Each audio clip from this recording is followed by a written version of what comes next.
Hello viewers, আজকের ভিডিওটা আমার ডিপ্লোমা সেকেন্ড ফোর্থ এবং সিক্স সেমিস্টারের ভাই বোনদের জন্য, যারা এই মুহূর্তে তোমরা তোমাদের ইভেন্ট সেমিস্টারে পরীক্ষার প্রস্তুতি নিচ্ছ।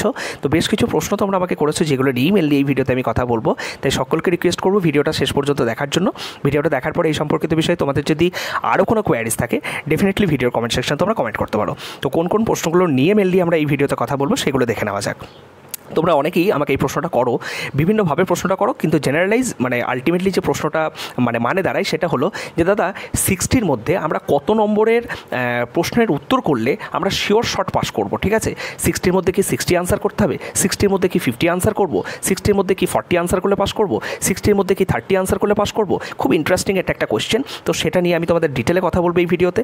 নেক্সট প্রশ্ন হচ্ছে, এই প্রশ্নটাও তোমরা করো, পাস করার জন্য মিনিমাম কটা চ্যাপ্টার পড়তেই হবে। ঠিক আছে, তোমাদের ধরো 5টা চ্যাপ্টার আছে, তোমরা অনেকেই বলো যে দাদা আমাদের তো পুরো সিলেবাসটা তো কমপ্লিট করা সম্ভব না, বা অনেকেই হয়তো আছো যারা প্রথম থেকে হয়তো ঠিকমতো প্রিপারেশন নাও না, হয়তো শেষ 1 মাস বা 1.5 মাস বা 2 মাস হয়তো প্রিপারেশন নিচ্ছ।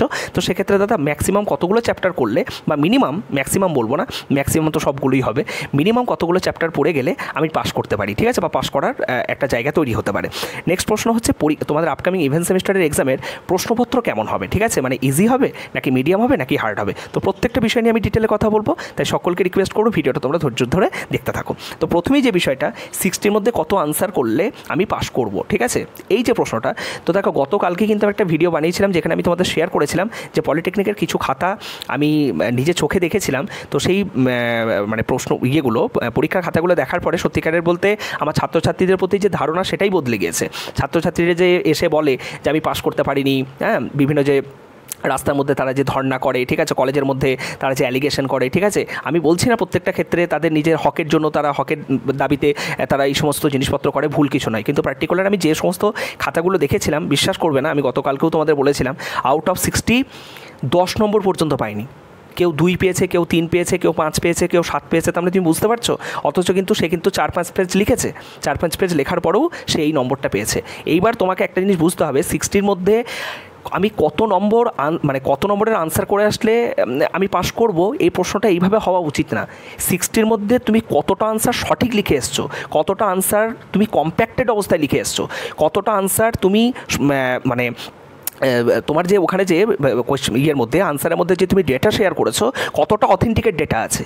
তুমি হয়তো ভাবলে আমি 10 পেজ লিখে এসেছি, আমি 5 পেজ লিখে এসেছি, তাহলে তোমার পাস করে যাওয়ার কথা। তুমি এখন অ্যাডমিট কার্ডের পিছনে যেগুলো থাকে, বা দেখা গেল তুমি যে সাবজেক্টের পরীক্ষা দিচ্ছ, তুমি অন্য একটা সাবজেক্টে কিছু লিখে দিয়ে চলে আসছো, খাতা ভর্তি করে দিয়ে আসছো, তা তুমি যদি সেখানে এসে বলো দাদা আমি কি পাস করতে পারবো, ডেফিনেটলি তুমি পাস করতে পারবে না। বা হয়তো দেখা গেল তোমার যে প্রশ্নটা তোমাকে লিখতে বলেছে, ধরো দেখা গেল ফিজিক্সের কথাই আমি বলছি, একটা পার্টিকুলার এক্সাম্পল নিচ্ছি, যে ফিজিক্সে তোমাকে দেখা গেল যে প্রশ্নটা করেছে একই চ্যাপ্টারের, ধরো দেখা গেল তোমাকে যে প্রশ্নটা করেছে সেই প্রশ্নটার উত্তর যেটা হবে সেটা না লিখে তুমি কাছাকাছি কোনো একটা আনসার জানো, সেটা তুমি লিখে চলে আসছো। তো বেসিক্যালি তুমি কিন্তু সেখানে নাম্বার পাবে না, সেখানে হয়তো দেখা গেল 3-র মধ্যে তুমি 1 পাবে, 3-র মধ্যে হয়তো হাফ পাবে। বুঝতে পেরেছো, এই ধরনের জিনিসপত্র কিন্তু তৈরি হয়।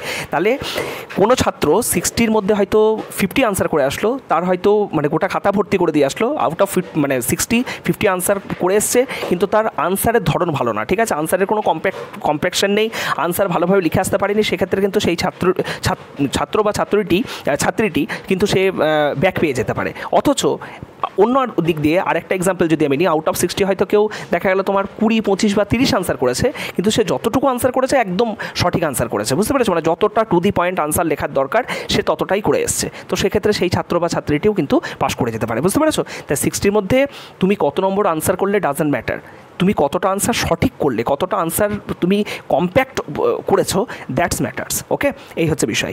নেক্সট হচ্ছে, পাস করার জন্য মিনিমাম কটা চ্যাপ্টার পড়তে হবে, এটা অনেকে আমাকে জিজ্ঞাসা করো। তো দেখো এখানে তোমার সেলফ ক্যাপাবিলিটি অনুযায়ী তুমি যতগুলো চ্যাপ্টারের প্রিপারেশন পারবে ততগুলো চ্যাপ্টার তুমি করে যাও, এটা হচ্ছে আমার পার্সোনাল সাজেশন। এখানে যেমন অনেকেই বলো এমন অবস্থায় প্রশ্নটা করো, ঠিক আছে, যে তোমাদের মোটামুটি সেমিস্টার এক্সাম কাছে চলে এসছে, তখনই তোমরা এই প্রশ্নটা করো। তখন আমি তোমাদেরকে কি বলবো, যে তোমরা সমস্ত চ্যাপ্টারগুলো পড়ে যাও, ডেফিনেটলি তোমার সম্ভব না, এবং সমস্ত চ্যাপ্টার তুমি মাথায় রাখতেও পারবে না। ঠিক আছে, কারণ যে কোনো চ্যাপ্টারের প্রিপারেশনের জন্য একটু সময়ের প্রয়োজন। ঠিক আছে, আমি তো তোমাকে বলতে পারি না যে একটা চ্যাপ্টার তুমি 2 দিনে শেষ করে ফেলো, আলটিমেটলি লাভের লাভ কিছুই হবে না।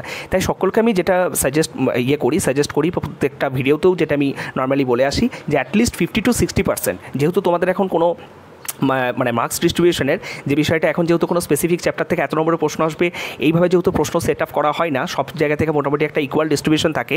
তাই সকলকে আমি বলবো ইন জেনারেল যদি তোমার ইয়েতে কোনো একটা পার্টিকুলার সাবজেক্টে 5টা চ্যাপ্টার থাকে তাহলে অ্যাটলিস্ট তুমি 60%, অর্থাৎ মোটামুটি 3টা চ্যাপ্টার তুমি কিন্তু খুব ভালোভাবে রেডি করে যাও। মানে 3টা চ্যাপ্টার থেকে তুমি এমনভাবে প্রশ্ন রেডি করে যাও বা এমনভাবে তুমি কনসেপ্টটা ক্লিয়ার করে যাও যাতে সেই চ্যাপ্টার থেকে যে কোনো ধরনের প্রশ্ন যদি মানে যারা যারা কোয়েশ্চেন সেট করছেন তারা যদি ফ্রেম করেন, তুমি সেই প্রশ্ন লেখার জন্য তোমার মধ্যে সেই ক্যাপাবিলিটি থাকবে। ঠিক আছে, এই ধরনের তুমি প্রিপারেশনটা করে যাও। অ্যাটলিস্ট 3টে চ্যাপ্টার তোমাকে এইভাবে কিন্তু রেডি করে যেতে হবে। বাকি 2টো চ্যাপ্টার তুমি কমপ্লিটলি ছেড়ে যেও না।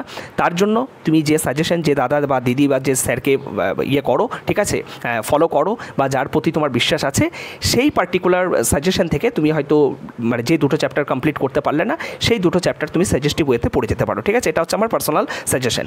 তবে অ্যাজ মাচ অ্যাজ পসিবল যত চ্যাপ্টার তুমি বেশি পড়তে পারবে, যত চ্যাপ্টার তুমি মানে ডেপথ নিয়ে, কনসেপ্ট নিয়ে তুমি ক্লিয়ার করতে পারবে বা পড়ে যেতে পারবে, সেটা তোমার জন্য ভালো, তত তোমার পাস করার পসিবিলিটিস কিন্তু বাড়বে। নেক্সট হচ্ছে পরীক্ষার প্রশ্নপত্র ইজি, মিডিয়াম বা হার্ড হবে। ঠিক আছে, তো বেসিক্যালি এই প্রশ্নটাও একটা মানে কি বলবো, তোমাদের প্রশ্নগুলো দেখলে আমার হাসিও পাই।